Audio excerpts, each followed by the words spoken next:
Bonjour à tous, c'est Jean-Luc Haut sur sa chaîne YouTube. Aujourd'hui, nous allons parler de la Russie qui envisage de livrer des missiles à d'autres pays susceptibles de menacer les intérêts occidentaux. La semaine passée, les États-Unis se sont alignés sur la position notamment défendue par le Royaume-Uni, la Suède et la France en autorisant les forces ukrainiennes à utiliser les armes qui leur ont été fournies pour frapper le territoire russe, mais avec toutefois des restrictions. Seules des frappes susceptibles de contribuer à la défense du secteur de Kharkiv étant autorisées.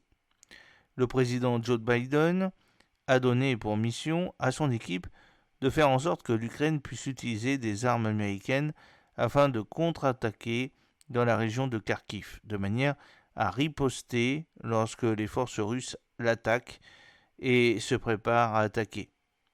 A en effet expliqué un haut responsable américain notre position d'interdiction de l'utilisation de missiles balistiques tactiques ATACMS ou de frappe en profondeur à l'intérieur de la Russie n'a pas changé, a-t-il ajouté. Cette décision est un revirement de la part de Washington. Récemment encore, le chef de la diplomatie américaine, Anthony Blinken, s'était fait reprendre pour avoir justement évoqué un assouplissement des restrictions jusqu'alors imposées aux forces ukrainiennes, ces dernières n'étant autorisées à utiliser des armes livrées par les États-Unis que pour frapper des objectifs militaires situés sur le sol ukrainien occupé. En outre, la décision américaine a fini par convaincre Berlin d'en faire autant. L'Ukraine peut utiliser les armes fournies par l'Allemagne pour se défendre contre les attaques lancées depuis la Russie dans la région frontalière de Kharkiv, a ainsi déclaré un porte-parole du gouvernement allemand le 31 mai. Nous sommes tous convaincus que l'Ukraine a le droit, garanti par le droit international, de se défendre contre ces attaques. Et pour ce faire, elle peut également utiliser les armes fournies à cette fin, conformément à ses obligations juridiques internationales, y compris celles que nous lui avons fournies, a-t-il précisé. La réaction de la Russie à ces annonces a été étonnamment en retrait. Des armes américaines sont déjà utilisées pour tenter de frapper le territoire russe, a seulement commenté Dmitri Peskov, le porte-parole du Kremlin, le 31 mai 2024. La veille, Moscou avait accusé l'OTAN de lancer un nouveau cycle d'escalade. Il aura fallu attendre une semaine pour que le président russe Vladimir Poutine sorte de sa réserve.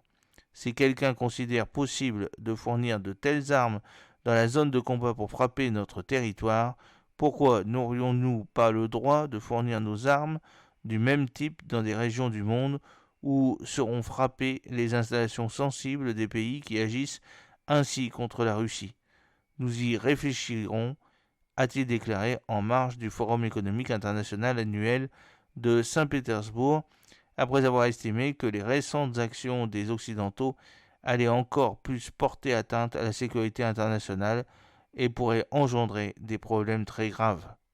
Fournir des armes à une zone de conflit est toujours une mauvaise chose, surtout quand les fournisseurs ne se contentent pas de fournir des armes, mais qu'ils les contrôlent.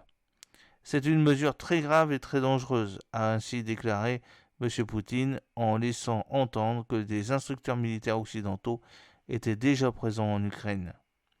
Cela étant, la Russie a déjà commencé à mettre en œuvre cette politique en transférant des systèmes de missiles Iskander ainsi que des armes nucléaires tactiques en Biélorussie. Mais elle pourrait l'étendre à d'autres pays, la Libye, ou du moins la partie de ce pays contrôlée par la faction qu'elle soutient, pourrait en être. D'ailleurs, le ministre russe adjoint de la Défense, Ionus Bek-Ekourov, s'y est rendu à 4 reprises depuis août 2023 pour rencontrer le maréchal Haftar.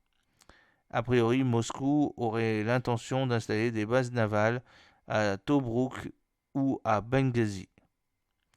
S'agissant des États-Unis, on pourrait revivre la crise des missiles de Cuba comme en 1962, mais la Russie pourrait prendre appui sur le Venezuela, pays avec lequel elle a noué une importante coopération militaire, comme en témoigne l'envoi de 2 bombardiers stratégiques Tu-160 Blackjack à Caracas en 2019.